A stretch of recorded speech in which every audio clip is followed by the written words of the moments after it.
नमस्ते। मैं doctor S के शर्मा आपका स्वागत करता हूं मैकेनिक्स के इस तीसरे लेक्चर में। और आज हम चर्चा करेंगे रिजोल्यूशन ऑफ फोर्सेस के बारे में।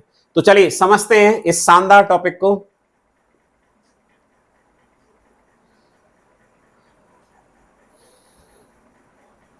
तो what is resolution? The process of splitting up the given force into A number of components without changing its effect on the body is called resolution of force. किसी एक force को component में तोड़ देना, स्प्लिट कर देना बिना इसका प्रभाव चेंज किए हुए, इस प्रोसेस को हम बोलते हैं रिजोल्यूशन फोर्स। सुनने से शायद बात दुनिया क्लियर नहीं होती है, इतना देखने से होती है, तो आप देखेंगे तो आपको क्लियरिटी आएगी कि रिजोल्यूशन का क्या अभिप्राय है। A force is generally resolved along two mutually perpendicular direction। अगर हम किसी फोर्स को रिजॉल्व करते हैं तो दो परपेंडिकुलर डायरेक्शन में करते हैं, और सामान्यतः वो परपेंडिकुलर डायरेक्शन एक्स वाई होती हैं, लेकिन एक्स वाई के अलावा कुछ और भी हो सकती है, लेकिन दो म्यूचुअली परपेंडिकुलर डायरेक्शंस रहनी चाहिए। In fact, the resolution of force is the reverse action of addition of component vectors. मतलब कंपोनेंट वेक्टर को जो ऐड करने की प्रक्रिया है उसका जस्ट रिवर्स है। मतलब वेक्टर कंपोनेंट को जोड़ करके हम क्या बनाते हैं, उनका रिजल्टेंट फाइंड करते हैं। और कंपोजिशन में क्या करते हैं हम, मतलब वेक्टर कंपोनेंट को ऐड करते हैं, यहां पे हम अलग करते हैं, ऐसा कह सकते हैं। देखेंगे तो आपको क्लियरिटी आने वाली है। Let's understand with the help of this example. एक एग्जांपल आपके सामने है, ये आपको क्लियरिटी लाएगा। इस एग्जांपल में आप देखिए, आपको दो फोर्स नजर आ रहे हैं। पहला फोर्स है 30 न्यूटन का और डायरेक्शन है उसकी 30 डिग्री एक्स एक्सिस के साथ। दूसरा है 40 न्यूटन का और उसकी डायरेक्शन है 40 डिग्री नेगेटिव एक्स एक्सिस के साथ। ठीक है, लेकिन जनरली जो एंगल की बात हम करते हैं तो एंगल पॉजिटिव एक्स के साथ देखते हैं। तो अभी हमें जो दिख रहा है उस एंगल के हिसाब से हम देखेंगे और इन दोनों फोर्सेस को हम स्प्लिट करेंगे, यानी रिजॉल्व करेंगे।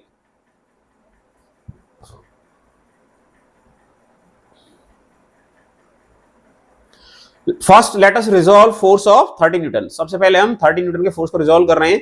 तो 30 न्यूटन को फोर्स को रिजॉल्व करने पर हमें यहां पे दिख रहा है पहला कंपोनेंट। वो कंपोनेंट पहले आ गया था, शायद अपना प्रभाव दिखाना चाहता था। अच्छा, ये सिंपल सी बात है। तो आप देखिए यहां पे आपको नजर आया, क्या नजर आया कि 30 न्यूटन का जो फोर्स है उसका हॉरिजॉन्टल कंपोनेंट जो आएगा उसे हमने लिखा fx1, और वो कितना आएगा f1 cos 30। cos क्यों आएगा? क्योंकि इधर क्या है, आपका एंगल 30 बना रहा है, इसलिए cos 30 आएगा। अब हम दूसरे कंपोनेंट की ओर जाते हैं अगर, तो दूसरा कंपोनेंट आपको मिलेगा क्या, f/1 बोला हमने इसको, ये आएगा f1 sin 30। आप इसे देखेंगे, पूरे पिक्चर में देखेंगे तो आपको और अच्छे से क्लियर होगा। हमने ये वर्टिकल डायरेक्शन में क्या किया है, रिजॉल्व किया है। तो वर्टिकल डायरेक्शन में क्या आ रहा है, ये f/1 बराबर f1 sin 30। वो जो आपको अलग से दिखाया हमने, वो इसलिए दिखाया कि आपका ध्यान उस पर अलग से केंद्रित कर पाए, इसलिए वो आपको अलग से दिखाने का प्रयास किया गया है। जो फोर्स हम सामने दिखा रहे थे f/1, जो वर्टिकल कंपोनेंट था इस 30 न्यूटन के फोर्स का f1 का, इसे हम यहां भी दिखा सकते हैं। तो ये कंपोनेंट है किसके, 30 न्यूटन के। तो 30 न्यूटन का जो फोर्स है वो दो पार्ट में रिजॉल्व हो गया है आपका। fx1 बराबर f1 cos 30, f/1 बराबर है f sin 30। लेकिन आपको एक चीज ध्यान रखनी है कि जब भी आप फोर्सेस को रिजॉल्व करते हैं एक्स वाई डायरेक्शन में, तो अगर फोर्स और उसके कंपोनेंट, मान ली सपोज ये फोर्स है f और ये इसका कंपोनेंट है fx और ये है सपोज f/, तो इन तीनों का जो डायरेक्शन होगा वो कॉमन पॉइंट की तरफ होगा। या तो ये तीनों इस पॉइंट की तरफ जा रहे होंगे, मतलब समाप्त हो रहे होंगे, या तीनों इस पॉइंट से इनिशिएट हो रहे होंगे। मतलब दोनों का या तो इनिशियल पॉइंट होगा ये, या उनका टर्मिनल पॉइंट होगा। अगर ये आपका फोर्स है जिसे हमें रिजॉल्व करना है, तो ये सपोज f हॉरिजॉन्टल भी लिख सकते हैं इसको, ये f वर्टिकल है। तो क्या याद रखना है आपको कि तीनों या तो को इनिशियल वेक्टर होंगे या तीनों को टर्मिनल वेक्टर होंगे। मतलब जहां फोर्स आपका, जब भी रिजॉल्व कर रहे हैं आप, तो एक तो वो फोर्स और दो उसके कंपोनेंट। तो ये चीज आपको विशेष रूप से ध्यान रखनी पड़ेगी। कुछ बच्चे क्या करते हैं, किसी भी डायरेक्शन में उसके कंपोनेंट्स को बना देते हैं और वहां से गड़बड़ हो जाती है। तो ऐसा नहीं करना है, आपको ध्यान रखना है इस चीज का। तो अब हम रिजॉल्व करने वाले हैं किसको, जो आपका दूसरा फोर्स है उसे अलग से दिखाया हमने, और ये उसका हॉरिजॉन्टल कंपोनेंट बनाया हमने, जिसे बोला fx2 बराबर है f2 cos 40 के। आप इसे पूरी पिक्चर में देखिए, आपको क्लियर हो जाएगा। तो f2 है आपका 40 न्यूटन और इसका हॉरिजॉन्टल डायरेक्शन में जो कंपोनेंट आएगा वो आएगा fx2 बराबर f2 cos 40। तो वर्टिकल में क्या आएगा, वर्टिकल में आएगा f2 sin 40। ये वर्टिकल कंपोनेंट आ गया। ग्रीन वाले जो आपको दिख रहे हैं वो 13 न्यूटन वाले के हैं, और जो आपको ब्लू वाले दिख रहे हैं वो 14 न्यूटन वाले के। ये आगे इसका वर्टिकल कंपोनेंट, किसका? 14 न्यूटन वाले का, F2 का। आप उसे पूरी पिक्चर में देखिए तो आपको क्लियर होता है कि 40 न्यूटन वाला फोर्स है, उसे भी दो पार्ट में रिजॉल्व कर दिया गया है। एक है हॉरिजॉन्टल कंपोनेंट Fx2 बराबर F2 cos 40, और एक है वर्टिकल कंपोनेंट जो हमने बोला F/2 F2 sin 40। इसे भी हम यहां कंसीडर कर सकते हैं, जहां पे हमने F/1 को बनाया था वहां पर।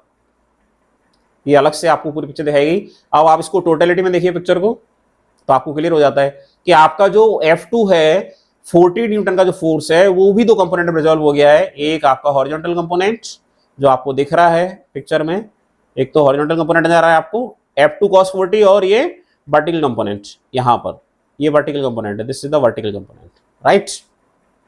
तो ये फोर्सेस को रिजॉल्व करने की प्रक्रिया है, this is the resolution of force.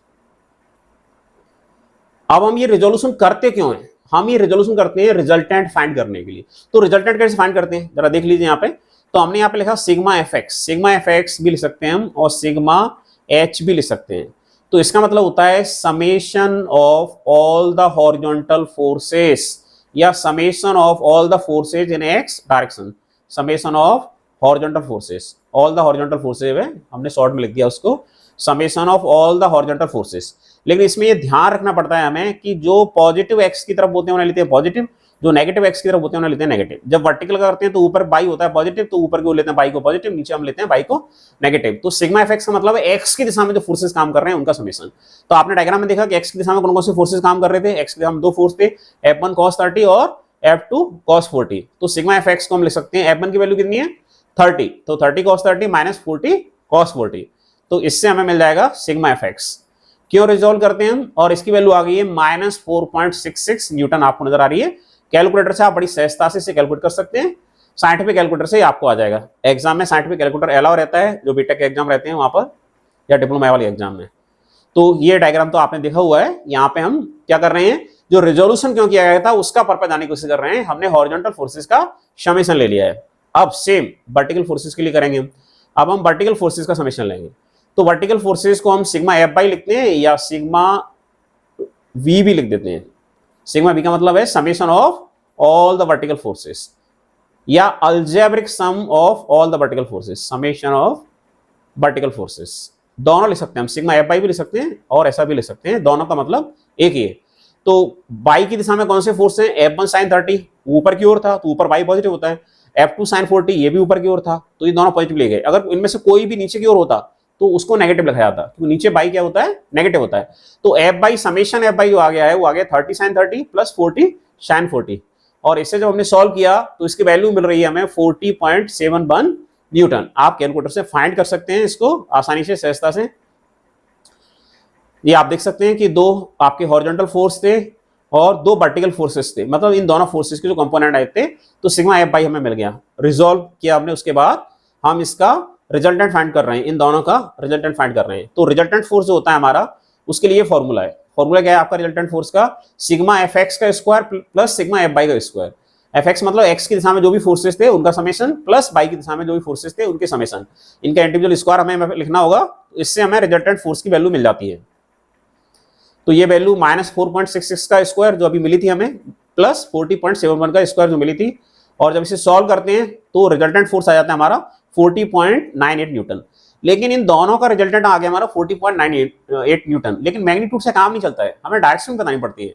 40.98 Newton की जो लाइन आप खींचोगे, या उसे किस दिशा में बनाओगे, किस एंगल पर बनाओगे, तो उसके लिए डायरेक्शन की आवश्यकता पड़ती है। तो डायरेक्शन कैसे फाइंड करते हैं उसको जरा आप ध्यान से देखना, तो आपको समझ में आ जाएगा कि आप रिजल्टेंट का डायरेक्शन कैसे फाइंड करने वाले हैं यहाँ पे।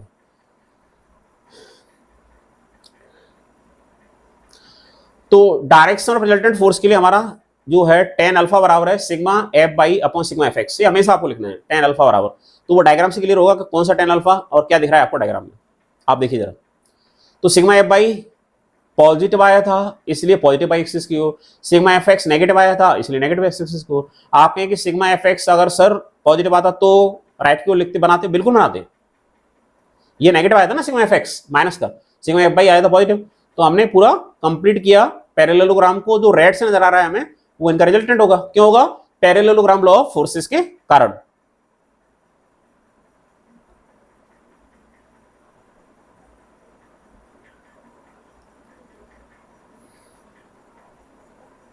इन दोनों एरो के बीच में काफी दोस्ती आ रही है, वो सारे कायम रहते हैं। तो अल्फा की वैल्यू जो आई है सिग्मा एफ बाई हमने वहां पे रखा और सिग्मा एफ एक्स रखा, वो आई है 84 डिग्री। तो अल्फा आ गया 84 डिग्री। लेकिन ये जो अल्फा है इसे हम नहीं बोलते क्या, डायरेक्शन ऑफ रिजल्टेंट फोर्स। किसे बोलते हैं, इस एंगल को बोलते हैं। हम हमेशा angle positive direction of x axis के साथ क्या करते हैं, तो angle is always measured with the positive direction of x axis and measured in anti clockwise direction, और एंटी क्लॉकवाइज डायरेक्शन आते हैं। मतलब ये एंगल हम मैं बताना होगा, ये कितना हो जाएगा आपका 180 में से आप अल्फा घटा दो तो आपको मिल जाएगा ये वाला एंगल, और वही एंगल हमें बताना होगा फाइनली।